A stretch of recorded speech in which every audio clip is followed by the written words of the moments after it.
In February 1961, three adventurous rock lovers were searching for geodes near Olancha, California. They took one of their findings home and studied it because it looked pretty unusual.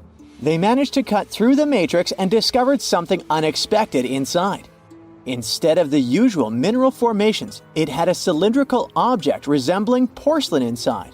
There was a metal shaft at its center, and around it, a hexagonal sheath made of copper and some unidentified substance. Its discoverers were hoping they had found an example of some unknown technology from 500,000 years ago. It could be proof that there was a hyper-advanced ancient civilization like Atlantis, or that time travel was real. Maybe someone came all the way from the future and accidentally dropped the item. Or maybe some intelligent extraterrestrial beings brought it when visiting Earth. If any of these theories were true, it would mean that scientists have to completely rewrite all human history as we know it. But not everyone shared the excitement, and truth seekers and alternative archaeology circles were trying to solve the mystery of the so-called Koso artifact until the late 90s with theories and debates. Then a group of skeptics took images and x-rays of the discovery and showed them to spark plug collectors. They have identified the artifact as a spark plug with corroded metal components from the 1920s and not ancient technology at all. Almost 20 years later, one of the co-discoverers of the artifact agreed to take it for inspection at the University of Washington. They officially confirmed it was a 1920s-era champion spark plug.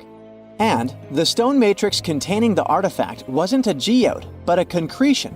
Those can form because of natural processes over decades or years, but not millennia.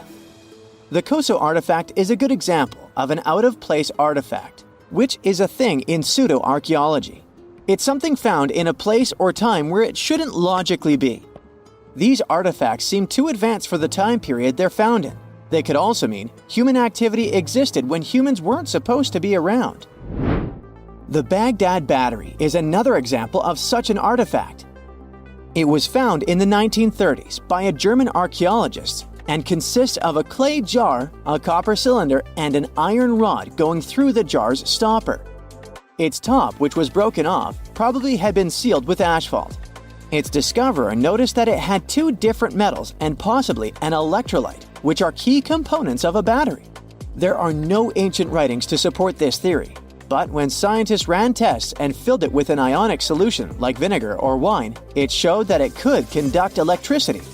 If it really was a battery from 2,000 years ago, it might have been used in ancient medical practices, or even embedded in statues to make it look like they were buzzing to impress people. Kionich, who found it, believed it was used for electroplating, a process for coating metals. Even if it was used as a battery, the Baghdad artifact could only produce a small amount of energy, around 1 volt of electricity. So, some people believe it was used as a storage container for sacred scrolls. Back in the 1930s, a couple stumbled upon something strange while walking along Red Creek in London, Texas. It was a piece of wood sticking out of what looked like an ancient rock formation. Around a decade later, their son, who was really curious to find out its secret, decided to crack open the rock and found a surprisingly modern hammer inside. This discovery caught the attention of Carl Baugh, a young Earth creationist who claimed the rock surrounding the hammer dated back to the Cretaceous period. He saw it as evidence against evolutionary theory. After some investigation, scientists proved that the rock was not as ancient as it seemed. Geological processes have just encased the modern hammer over time, so it wasn't evidence of humans coexisting with dinosaurs like the Flintstones, as some hoped. It was just a case of a miner dropping his hammer centuries ago and nature doing its thing. A Chinese archaeologist supposedly stumbled upon some caves that seemed to serve as a burial ground for small beings with big, oval heads. Alongside these remains, there was rock art depicting figures with round helmets, the sun, the moon, the earth, and stars connected by groups of pea-sized dots. They also found over 700 mysterious stone discs etched with spiral grooves. Things got even weirder when these discs were sent to a Chinese professor who claimed the grooves were actually written characters. According to his translation, the discs told the tale of Dropa visitors from another planet who had crashed their spaceship on Earth about 12,000 years ago and had tried to live among us until they were hunted down by locals. But there's no concrete evidence that any of this actually happened. The story was first published back in the 1960s in a couple of articles, but it all seemed a bit fishy. None of the people involved, the archaeologist, the professor, or even the university they supposedly worked at, seemed to have left any trace in the records. And while there is a group in Tibet called the Dropa, they're fully human, not extraterrestrial visitors, and there's no solid proof that the Dropa stones exist at all. In a remote part of China, there are some bizarre pipe-like formations known as the Baghdad pipes. A local explorer found them back in 1996, protruding from Mount Baghdad and along the shores of Tosan Lake nearby. Some people thought they were the work of ancient guests from other planets. When samples of the pipe material were tested, they contained mostly common minerals, but there was a mysterious 8% of unknown stuff. Special testing revealed that these pipes had been there before humans. Chinese geologists later visited the site and suggested that these pipes were formed naturally over time. It could be sediment piling up in the fissures in the earth, or even fossilized tree roots from the area's lush past, but it's not certain. There's a mysterious terracotta head in Mexico with a hard-to-pronounce name, discovered back in the 1930s during a burial excavation. This head looked a lot like fancy Roman statues, so it wasn't clear what it was doing in Mexico. For some reason, the discoverer kept it secret for several decades. The head was found in a pyramid with 3 floors about 40 miles from Mexico City, alongside gold, copper, and pottery.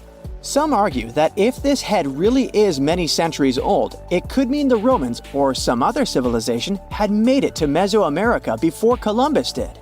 There are also drift voyage theories mentioning a shipwreck after which some artifacts and survivors made it ashore. Some suggest that this figurine head was a little souvenir brought over by the Vikings. But there's no solid archaeological proof of the Vikings meeting the folks in Mesoamerica. There are some artifacts floating around, but none of them have been stamped as undeniable evidence of pre-Columbian contact. So the mystery of how this head ended up where it did remains unsolved. While digging a trench along a river in Romania, workers found a wedge, which is now famous as the aluminum wedge of Ajud, or the object of Ajud. Right next to it, there were some mastodon bones. Those distant relatives of elephants lived 11,000 years ago, so the wedge is probably of the same age. The cool part is that it's made of aluminum, a metal not even discovered until the 1800s. This material requires serious heat to produce. The wedge is also covered in a thick layer of oxide that's been sitting there for hundreds of years. Some folks believe this wedge must have crash-landed here on a spacecraft from some other planet. Some scientists think it's all a hoax, and others suppose it might be a human-made object with an unknown purpose. That's it for today. So hey, if you pacified your curiosity, then give the video a like and share it with your friends. Or if you want more, just click on these videos and stay on the bright side.